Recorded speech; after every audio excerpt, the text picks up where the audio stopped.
Il lui a dit qu'elle n'avait pas sa place là. Il l'a traitée de singe. Quand je suis entré dans le dîner, un homme portant un gilet bon marché de la HOA avait sa main crispée autour du visage de ma mère. Pas simplement en train de la toucher, il lui serrait la mâchoire, les doigts enfoncés dans sa peau, lui forçant la tête vers le haut pour qu'elle n'ait d'autre choix que de le regarder pendant qu'il l'humiliait devant une salle pleine de gens. Son dos était plaqué contre la banquette. Une de ses mains flottait inutilement au-dessus de la table, figée par le choc, tandis que son café se renversait et dégoulinait sur le sol. Elle ne résistait pas. Elle ne criait pas. Elle ne faisait pas de scène. Elle était paralysée, les yeux grands ouverts, la respiration courte, essayant de comprendre comment un inconnu pouvait croire qu'il avait le droit de poser ses mains sur elle.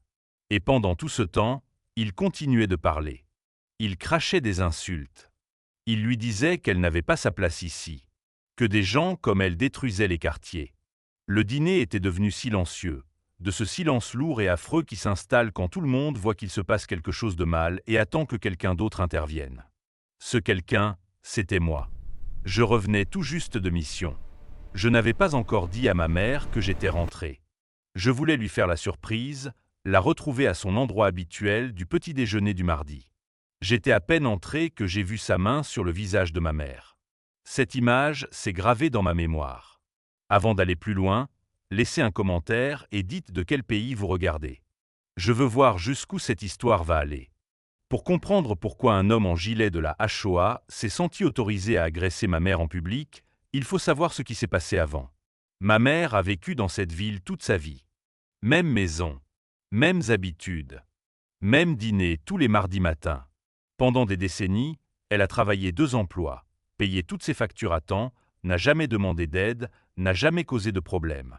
Elle faisait partie de cette communauté bien avant que la HOA n'existe.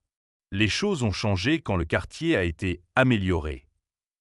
De nouveaux projets immobiliers sont apparus. De nouvelles règles ont suivi. Et avec elles, une nouvelle présidente de la HOA, Karen, qui a décidé que le secteur avait besoin d'un relooking.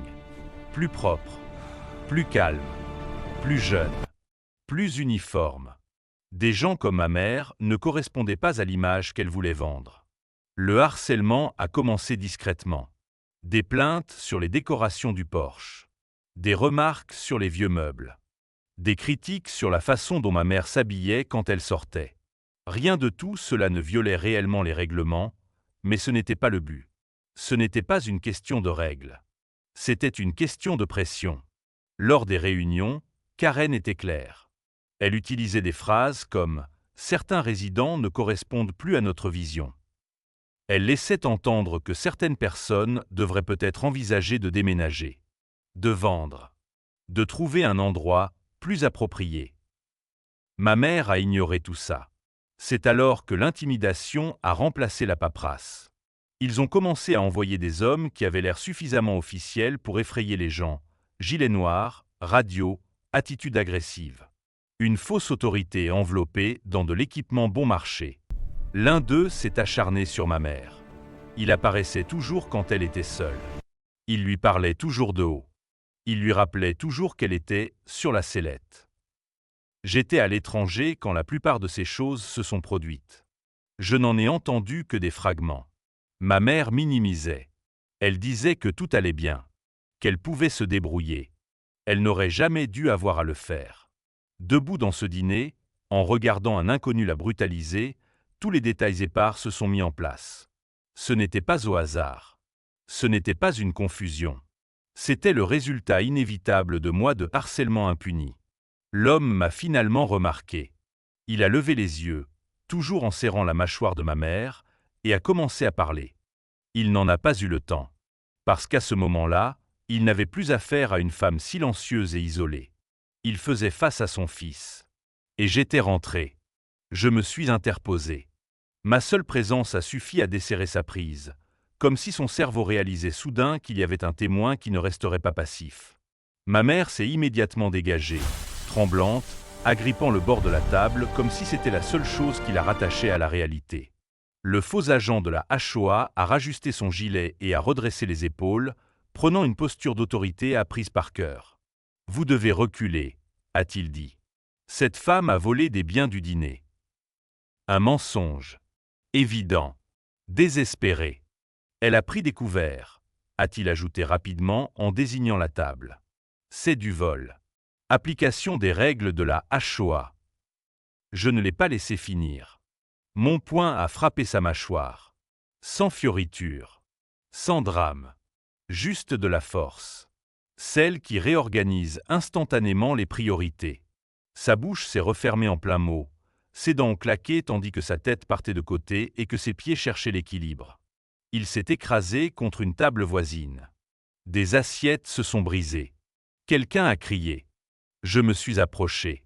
Tu ne la touches pas, ai-je dit calmement. Il a essayé de se reprendre. De bomber le torse. De lever les mains comme s'il contrôlait encore quelque chose. Il a frappé maladroitement, de la colère sans technique. J'ai esquivé et j'ai planté mon coude dans ses côtes. J'ai senti quelque chose céder. Il s'est plié en deux, haletant, le son humide et paniqué. Je l'ai attrapé par son gilet et je l'ai projeté au sol entre les banquettes. Sa tête a heurté violemment. La fausse radio, accrochée à son épaule, a glissé sur le carrelage en grésillant. J'ai tordu son bras dans le dos. Il a hurlé, de la vraie peur cette fois. J'ai enfoncé mon genou dans son flanc. Une fois.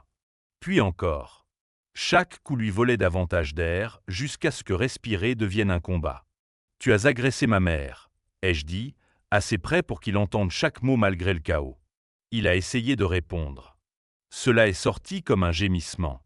Je l'ai relevé juste assez pour le plaquer de nouveau au sol, face contre terre. Son corps est devenu mou. Son regard s'est vidé. Sa mâchoire était déjà enflée. Il n'a plus bougé après ça. Le dîner était figé. Des téléphones étaient levés. Des mains couvraient des bouches. Le café continuait de goûter sur le sol. Quelqu'un avait appelé le 911, j'entendais les sirènes se rapprocher. Je me suis tourné vers ma mère. Elle pleurait maintenant, doucement, les épaules tremblantes. Je me suis agenouillé devant elle, j'ai pris ses mains, j'ai examiné son visage là où il avait saisi. « Je suis là », lui ai-je dit. « Tu es en sécurité. » Elle a hoché la tête, encore sous le choc. Quand la police est arrivée, la vérité était déjà documentée, par les caméras, les téléphones, les témoins et par l'homme inconscient sur le sol. Ça ne se terminerait pas par un simple avertissement. 2 voitures de police se sont arrêtées devant, gyrophares clignotant à travers les vitres. Les agents sont entrés et ont évalué la scène en quelques secondes. J'ai levé les mains avant qu'ils ne demandent. « C'est moi qui ai appelé », ai-je dit. « Il a agressé ma mère. » Les preuves ont fait le reste.